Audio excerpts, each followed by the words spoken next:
Bienvenidos al Inversor Inquieto, su programa de actualidad sobre mercados financieros. Comenzamos, como siempre, repasando la semana a golpe de noticias.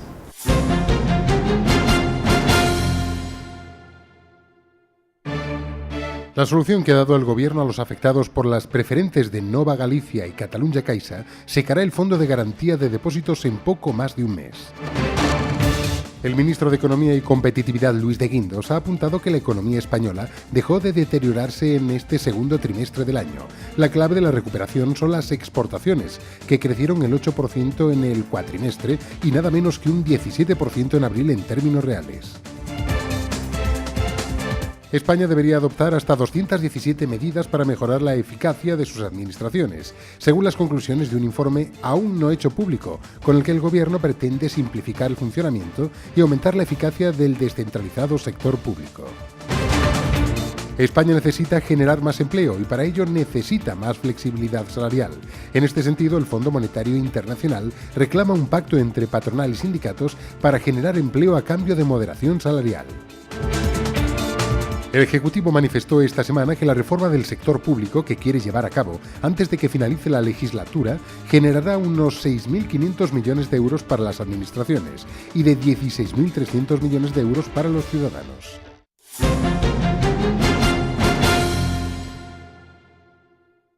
De esta semana tenemos que destacar que la cita fundamental con la que estaban los inversores muy pendientes eran las declaraciones del presidente de la Reserva Federal estadounidense, Bernanke, respecto a si iba a retirar o no los estímulos de la economía estadounidense. Esto se produce en la tarde para Europa, tarde-noche en Europa de la sesión del miércoles, y el impacto se produce tanto en los mercados asiáticos como en Europa en la sesión del jueves, que va a ser, o ya ha sido de hecho, una de las peores del año, dado que Bernanke ha confirmado que va a empezar a retirar los estímulos en la recta final de este año, en el último trimestre de 2013, y prevé que se terminen en torno a mediados de 2014. Y esto lo que cambia sustancialmente son las reglas del juego. No hay que olvidar que llevamos con los tipos de interés históricamente más bajos en Estados Unidos y también en Europa, pero en Estados Unidos desde el año 2008, y las declaraciones de Bernanke lo que van a empezar a provocar son ya las subidas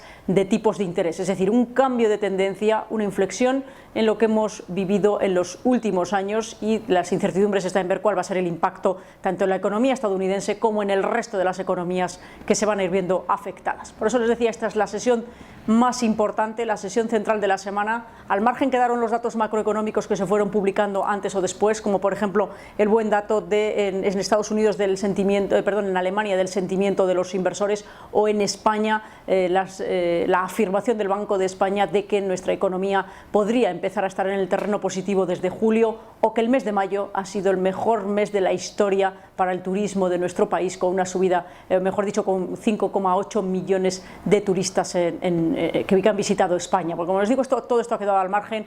Los mercados han bajado de forma generalizada, y la sesión del jueves para el selectivo IBEX 35 es la segunda peor del año, con una caída de casi el 4%, con las materias primas cayendo, con las bolsas recortando en casi todos los principales países del mundo, subidas de las rentabilidades de los bonos y caída también del oro de forma importante. Por esto es lo que ha sucedido, y la buena noticia ha sido el dólar, que ha estado recuperando posiciones y fortaleciéndose contra el euro.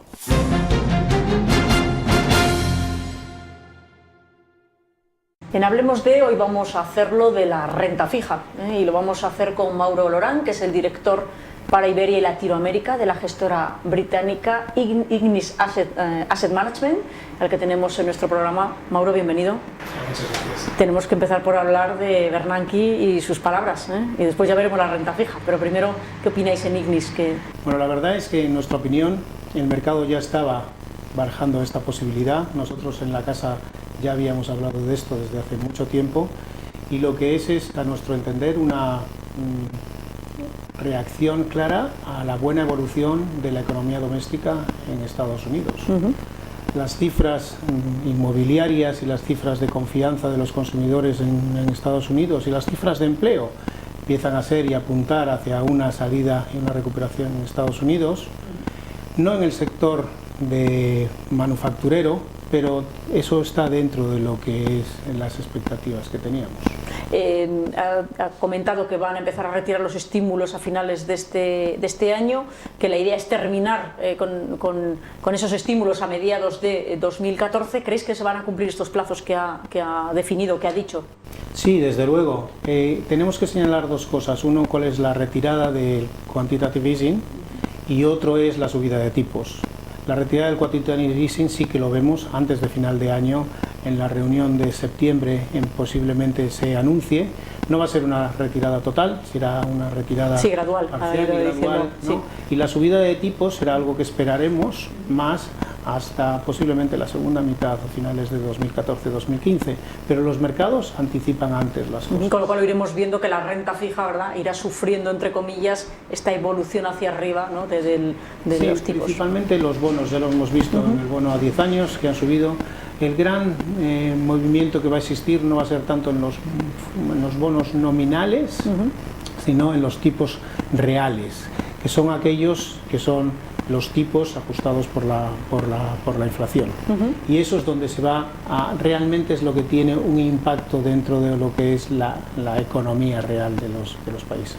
A la hora de gestionar un contexto tan difícil como se va a poner la renta fija, como lo estáis comentando, porque ya han pasado los años, entre comillas, de vino y rosas para la renta fija, desde Ignis, ¿cómo vais a hacerlo para que al final el inversor particular siga preservando capital y además ganando puntos, entre comillas, a la inflación, intentando superar la inflación? En un entorno que están descontando los mercados en este momento y que nosotros lo llevamos diciendo durante mucho tiempo, el secreto es la flexibilidad, y la flexibilidad en este caso no es simplemente la posibilidad de tomar un activo u otro, sino es la posibilidad de poder tomar decisiones de duración que no tienen que ser positivas en todo momento y que en algunos casos tendremos que poner, como en el momento, con duraciones negativas dentro de las carteras. Es la única manera de ser capaces de generar retornos positivos en un entorno de subidas de tipos de los bonos. Que es lo que llamamos, o lo que llamáis vosotros técnicamente, retorno absoluto, ¿verdad? Sí, es esa palabra. Lo que pasa es que a veces utilizar la palabra retorno absoluto no trae demasiadas rememoranzas del pasado, pero al final es eso, es intentar conseguir retornos positivos en cualquier entorno del mercado, y al que nos enfrentamos en renta fija no es muy halagüeño. Claro, pero y esa, como decimos siempre, como es la mayor parte de las carteras de los ahorradores están en renta fija, precisamente ahora más que nunca es cuando hay que buscar las mejores estrategias, ¿verdad?, para un contexto y con una situación de mercado que, como decimos, no va a ser, no va a ser fácil. Desde luego, una solución es el retorno absoluto, y desde luego fijémonos en ello, que lo hay de muchos tipos, y nosotros aportamos una solución a ello también. Muy bien, Mauro, muchísimas gracias por tus explicaciones, que estoy convencida que todos nuestros espectadores están encantados de recibirlas, como decimos, porque están buscando, primero, qué está pasando, y segundo, cómo reaccionar a lo que está sucediendo. Muchas gracias. Pues muchas gracias. Gracias. Y seguimos con el programa, con el resto de los temas que tenemos para ustedes.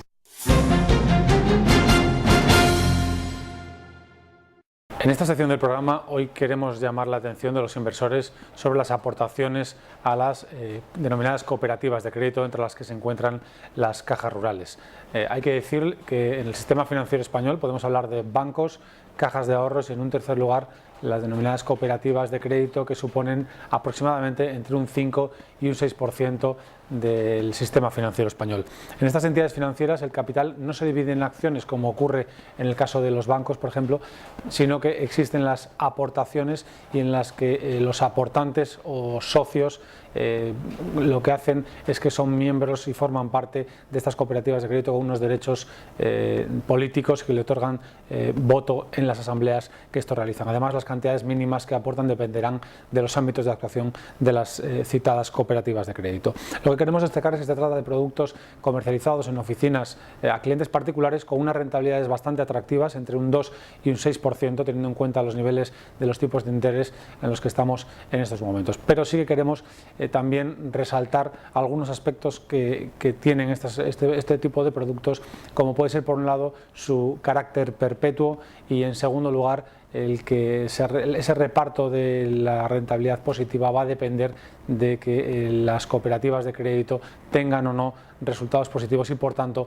puedan hacer efectivo ese pago de los intereses prometidos. Además, hay que decir que no cuentan con el respaldo del Fondo de Garantía de Depósitos y de la misma forma tampoco van a cotizar en un mercado secundario, lo que implica que podemos tener cierta iliquidez a la hora de intentar recuperar el dinero, siempre a no ser que sea la propia cooperativa de crédito la que se haga cargo de comprar esa participación. En cualquier caso, como decimos, esos socios de la entidad van a poder tener derecho de voto en las asambleas, pero tengan en cuenta y en resumen todas estas características a la hora de decidir si este producto se adecua o no a su cartera de inversión, y si tienen dudas, consúltelo con su asesor financiero independiente.